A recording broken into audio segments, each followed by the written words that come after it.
Mission Control is effectively our race base back at the factory in Woking, so a lot of the decisions and setup decisions we make through a weekend are supported from back here. We generally work pretty much real time, and actually we make some of the most time sensitive decisions back at Mission Control, which kind of gives you an idea of how quick the link is between the two.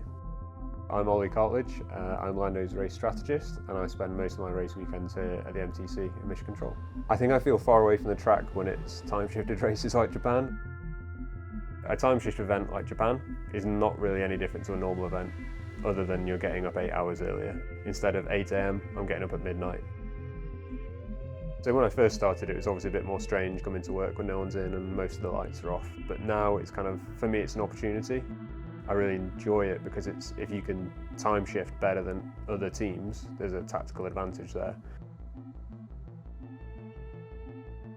The race engineers, performance engineers, they'll be at the track because the car and the driver is at the track. But we also have race engineers back at the factory as well. Strategy is probably the opposite, where we have one strategist at the track, the head of strategy, and then 3 or 4 strategists back here during a race weekend. The fact that we can have people sat in a room with all the data feeds visible, all the video feeds we want to look at, we're in the best position to have all the data we need to make a decision. When we're talking to other people, I can look across to Darren, who's my counterpart on Oscar's side, such that we can coordinate anything we need to within seconds. When we have comms check for each session and we step into Mission Control, that's usually when people's game face starts coming on. On engineer, Harry. Loud and clear. You check the radio and you say loud and clear, that's when you're switched on for the session. And Ollie. Loud and clear to me, Will. Thank you very much. Radio check.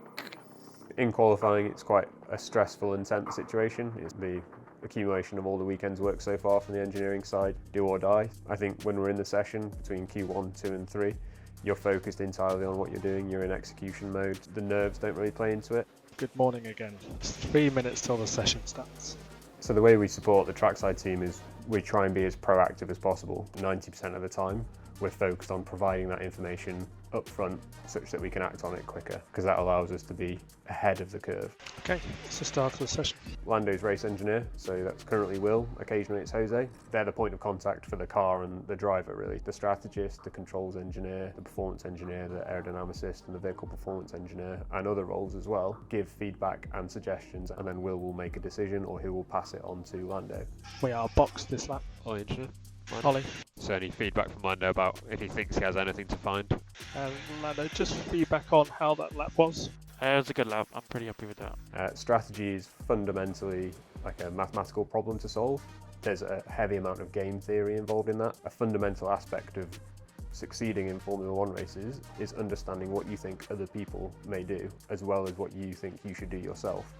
Q2 will start 15:39. Box this lap. And Lando's boxing this lap. Q3 will start 16:02. Will, Ollie, engineer. Ollie. Confirm run again on new tyre. Okay, Lando, so we do finish in P3.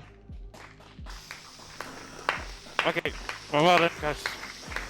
Pretty insane. P2, P3, well done. Yeah, well done.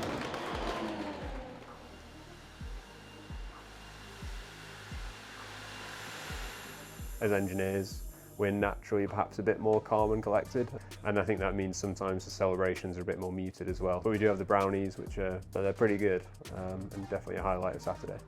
We're all here, we all want to succeed, we all want the best for the team, and we all really love F1, so we want to see Lando and Oscar as far up as we can get them, so it's cool. We all 100% feel part of the same team here. I feel genuinely like an extension of the team back here and part of the same team. Mission Control is the race team is Mission Control. Like, it's all one team, we're all Papaya, we're all McLaren, we're all in it together.